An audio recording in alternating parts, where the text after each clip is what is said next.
Welcome to another deep dive. Today, we're going to be exploring the world of general aviation in Colorado with a special focus on the Colorado Pilots Association. You know them, the The CPA. CPA, yeah. Our source today is their February 2025 Flight Lines newsletter. It's really like a window into this passionate community filled with practical tips, upcoming events, Yeah. and advice from, these seasoned pilots. It really is, yeah. You really do get a sense of the community just flipping through the pages. Exactly. So let's start with Adrian Nye's message in the President's Corner. He talks about changes to the CPA directory, specifically a shift towards an opt-in policy. That kind of caught my eye.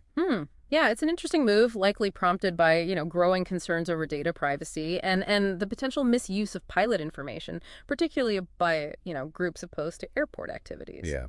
It really does make you think about the bigger picture of data privacy in today's world, huh? Absolutely. It's a topic that extends far beyond just the aviation community. Yeah.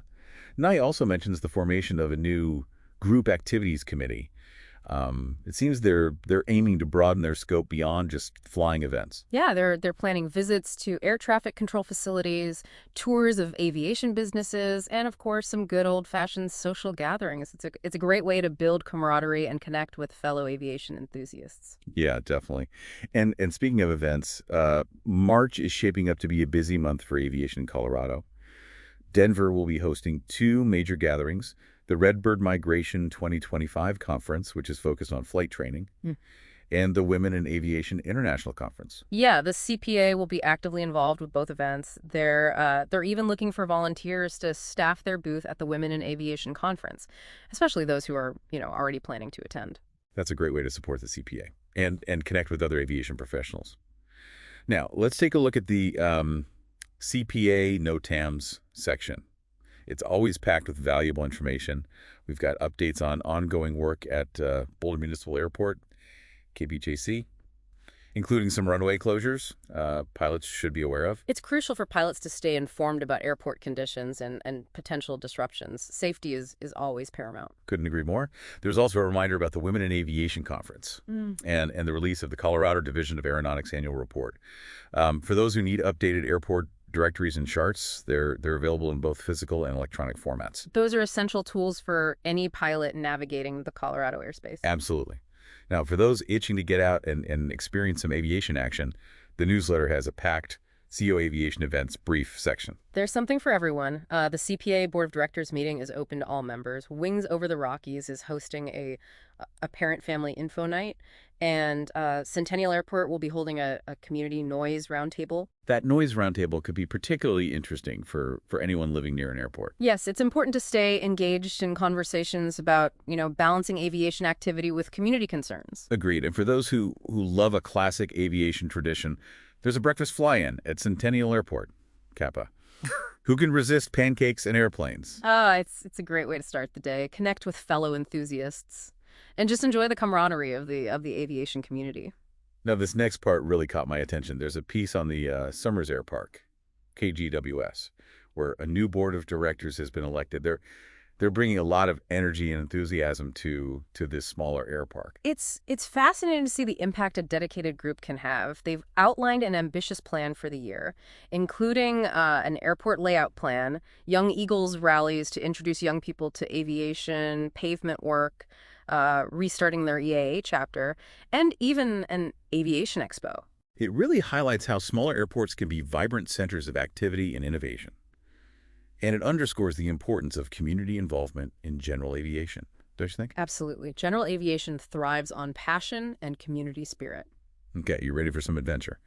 This next section is all about the proposed 2025 CPA fly-in schedule. It is packed with exciting destinations. Oh, they've really outdone themselves this year. We're talking Akron, Durango, Hot Springs, Sheridan, Nucla, each offering a unique blend of aviation exploration and local attractions. And remember, these trips tend to fill up quickly, so early registration is key. The registration form even helps connect pilots with empty seats and those who don't have a plane but want to join in on the fun. Oh, it's great that they make it accessible to everyone. So let's dive into some of the highlights, shall we? Yeah. First up, Akron, Colorado, home to Hayes Aviation. This fly-in offers a rare opportunity, a behind-the-scenes tour of their aircraft painting facility. It's a chance to witness the entire process. from disassembly to reassembly. They'll even be showcasing examples of good and bad paint jobs, discussing different top coats and control surface balancing. And they'll be hosting a Q&A session where you can get your questions answered by the experts. Plus, Hayes Aviation is providing a free lunch. Oh, that's definitely a bonus. Next on the itinerary is Durango, Colorado. This fly-in offers a perfect blend of adventure and relaxation. Imagine this. You're soaring over the breathtaking San Juan Mountains, landing in Durango, and then enjoying e-bike rides along the Animas River, exploring the train museum, or taking a scenic trip to the charming town of Silverton. And for those who want to arrive early, there are options for mountain biking, road biking, and even a trip to the Durango Hot Springs. It's a fantastic way to experience the natural beauty of Southwest Colorado. Sounds like a dream vacation. Now let's head to Hot Springs, South Dakota. This fly-in is packed with activities, including a visit to Wind Cave National Park and soaking in the Moccasin Hot Springs. You can explore the Mammoth Site, indoor excavation, and even enjoy a scenic flight over Mount Rushmore. It's a great mix of natural wonders, historical sites, and aviation excitement. Yeah. And with a fully remodeled lodge available for just $129 a night, it's a pretty good deal too. Agreed. Next, we're off to Sheridan, Wyoming, nestled in the foothills of the Bighorn Mountains. This fly-in offers a glimpse into the history of the American West. You'll get to visit the Trailin State Historic Site, a beautifully preserved 14,000 square foot mansion, and enjoy a sweet treat at Kendrick Park's ice cream stand. And for the art lovers, there's the Brinton Art Museum, featuring works by Remington, Russell, and Audubon.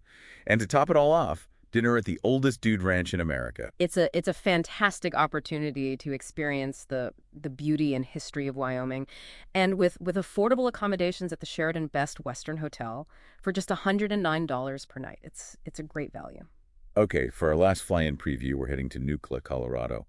This one is truly unique, focusing on the history of the Colorado Cooperative Company and their attempt to build a utopian community in southwest Colorado back in 1894. It's a fascinating story of resilience and community spirit.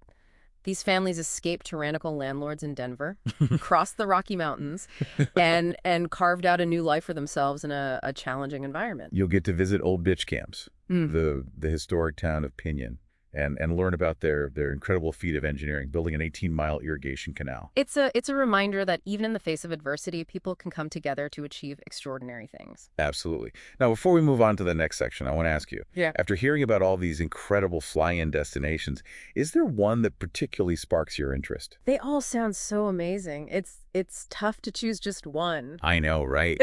They each offer such a unique experience, but if you had to pick, which one would it be?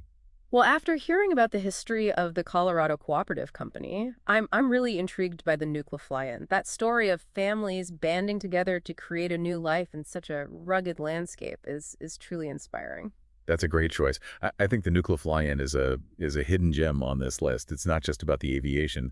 It's about exploring a unique chapter in Colorado history. Exactly. And speaking of exploring different aspects of aviation, let's shift gears and talk about financial aid for aspiring pilots. The newsletter highlights some great scholarship opportunities. This could be really helpful for anyone listening who dreams of flying.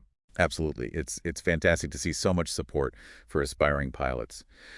Let's start with the AOPA Foundation scholarships. They offer a wide range of options covering everything from high school students and teachers to pilots pursuing various certifications, and even those in aviation maintenance, flight dispatch, and airport management. And the deadline to apply is coming up quickly, February 7th, 2025.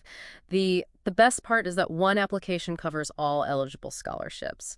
So if you're an AOPA member and interested in pursuing a career in aviation, don't miss out on this opportunity. It's a fantastic resource. And if that's not enough, the CPA has their own scholarship program as well, offering 4 scholarships to deserving Coloradans. That's right. They have 2 scholarships for students aged 16 to 22 who want to earn their private pilot's license. These are worth up to $5,000 each.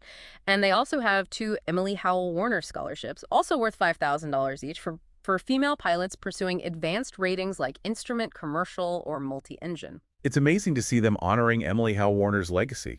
She was a true pioneer, becoming the first woman captain of a scheduled U.S. airline. Absolutely. Her story is an inspiration to aspiring pilots everywhere. Now, here's where it gets even better. The CPA is partnering with Wings Over the Rockies to offer even more scholarship opportunities. That's right. So you can actually apply for both the CPA and Wings Over the Rockies scholarships, which effectively doubles your chances of receiving funding for your flight training. Just keep in mind that the Wings Over the Rockies scholarships have a slightly earlier deadline of February 14th. And for those just starting their aviation journey, Wings Over the Rockies also offers flight training scholarships for Colorado students aged 15 to 19. These are funded by the Ray Foundation and provide an incredible opportunity to pursue a private pilot certification in either gliders or single-engine airplanes. It's fantastic to see organizations investing in the future of aviation by supporting young people who are passionate about flying. Definitely. It's a reminder that general aviation is not just about seasoned pilots. It's about nurturing the next generation of aviators. Speaking of supporting aviation, Yeah. the newsletter also mentions the federal investment in Colorado aviation through the bipartisan infrastructure law. There's a list of grants awarded to Colorado airports to improve infrastructure and safety. It's good to see that aviation is being recognized as a critical part of our infrastructure. Absolutely, it plays a vital role in our economy and in connectivity. Now let's dive into the From the Line section of the newsletter. It features articles written by members of the CPA community. The first one that caught my eye is titled "Emergencies and Crisis Rehearsal" by Andy Holmes. He's a law enforcement officer turned aviation safety advocate. That's an interesting combination. What insights does he bring from his law enforcement background? Well, he argues that mental preparation is just as important as physical skill when it comes to handling emergencies in the air. He calls it crisis rehearsal, which involves mentally running through different emergency scenarios and practicing your responses. It makes sense. Both law enforcement and aviation require quick thinking and decisive action in high-pressure situations. Exactly. And Holmes emphasizes the importance of not only visualizing what you would see in a given emergency, but also what you would hear and feel. Yeah. He encourages pilots to engage all their senses in these mental rehearsals. It's like creating a mental flight simulator where you can practice responding to various challenges. That's a great way to put it. And he recommends concluding each mental rehearsal with a successful outcome. It's about training your brain for success, not dwelling on potential failures. That's a powerful approach. And it's not just limited to aviation. Crisis rehearsal can be a valuable technique for managing stress and preparing for unexpected challenges in many aspects of life. Absolutely. The next article is by Bill Marvel, our Fly-In Committee chairman. He reflects on the critical role volunteers play in making these events a reality. That's an important point to highlight. Volunteers are the backbone of many organizations, and the CPA is no exception. He emphasizes that it's not just about the organizers. It's about recognizing and appreciating all the volunteers who contribute their time and energy to make these fly-ins so special. Without those dedicated individuals, these events wouldn't be possible. Exactly. It's a reminder that general aviation thrives on community spirit. Now, let's tackle a topic that can be a bit sensitive, balancing aviation activity with community concerns about noise.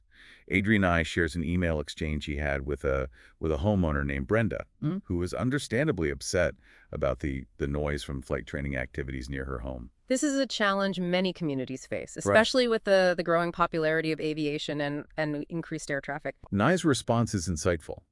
He starts by explaining that the CPA doesn't have control over where pilots choose to fly.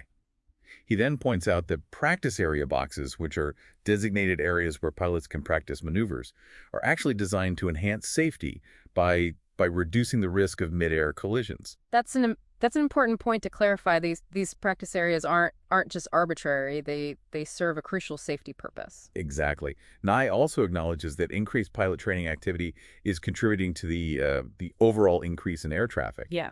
But he emphasizes that the FAA is the ultimate authority on airspace regulations. He encourages Brenda to file a complaint with the FAA if she feels the noise levels are excessive.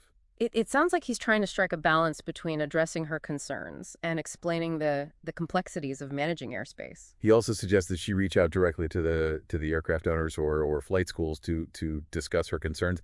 It's a reminder that open communication and dialogue are essential when trying to address community concerns. Absolutely. It's about finding ways to coexist and respect each other's perspectives. Now, remember that fascinating fly-in to Hayes Aviation in Akron?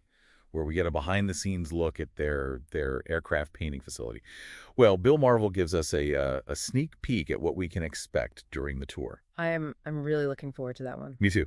He describes the entire process, from disassembling the aircraft to stripping the old paint, preparing the surface, priming, painting, and then meticulously reassembling it all. It sounds like a meticulous process that requires a lot of skill and precision. Definitely. He also mentions that they'll be showing examples of both good and bad paint jobs, which will be a great learning opportunity. They'll be demonstrating different types of top coats and explaining the process of balancing control surfaces before reassembly. It's going to be fascinating to see the artistry and precision that goes into aircraft painting. And as a bonus, Hayes Aviation is providing a free lunch. They really know how to make a fly-in memorable. Now, before we move on to the final part of this deep dive, I want to ask you, what has stood out to you the most from this exploration of the Flight Lines newsletter so far? I think what's struck me most is the strong sense of community that comes through in every article. It's clear that the CPA is more than just an organization. It's a group of passionate individuals who share a love for aviation and a commitment to supporting each other. I completely agree. And that community spirit is what makes general aviation so special. It's about connecting with like-minded individuals, sharing knowledge and experiences, and working together to make aviation accessible to everyone. Exactly. And that collaborative spirit is evident in everything from the volunteer-run fly-ins to the scholarship programs that help aspiring pilots achieve their dreams. Speaking of those fly-ins, Mm. I'm particularly excited about the one to Hayes Aviation. Bill Marvel's article about their aircraft painting facility really piqued my curiosity. His enthusiasm for the subject is contagious. He goes into great detail about the entire painting process, from stripping the old paint to applying the final top coat. It's clear that aircraft painting is both an art and a science. I was particularly intrigued by his discussion of the different types of top coats, like clear coats and metallic flakes. It makes you appreciate the level of detail and craftsmanship that goes into making an airplane look its best. He also highlights the importance of surface preparation. Filling dents and imperfections to create a flawless finish is a meticulous process that requires a lot of skill. It's amazing to think about the level of precision involved. And it's a reminder that even something as seemingly simple as a paint job can have a significant impact on an airplane's performance and safety. Absolutely. It's not just about aesthetics. It's about protecting the aircraft from corrosion and ensuring that it's aerodynamically sound. Yeah. So if you're interested in learning more about the art and science of aircraft painting, be sure to mark your calendars for the CPA Fly-In to Hayes Aviation on April 26th. It's going to be an incredible opportunity to see the process in person and ask questions of the experts. And of course, there's the added bonus of a free lunch provided by Hayes Aviation. Always a plus. Now, as we wrap up this deep dive into the Colorado Pilots Association's Flight Lines newsletter, I'm curious to know if there's anything in particular that you'll be taking away from this exploration. For me, it's the reminder that aviation is more than just flying. It's about community, education, and a shared passion for pushing the boundaries of what's possible. I couldn't have said it better myself. This newsletter has been a fantastic glimpse into the vibrant world of general aviation in Colorado. We've covered everything from data privacy and scholarship opportunities to the intricacies of aircraft painting and the importance of balancing aviation activities with community concerns. It's been a truly insightful journey, and it's left me feeling inspired and eager to learn more about the world of aviation. Me too. And for those listening, we encourage you to explore the CPA website or attend one of the events mentioned in the newsletter. Whether you're a seasoned pilot or simply curious about aviation, there's something for everyone. And who knows, maybe we'll see you at one of those events. Until then, happy flying. Happy flying, everyone. Thanks for joining us on this deep dive. We'll catch you on the next one.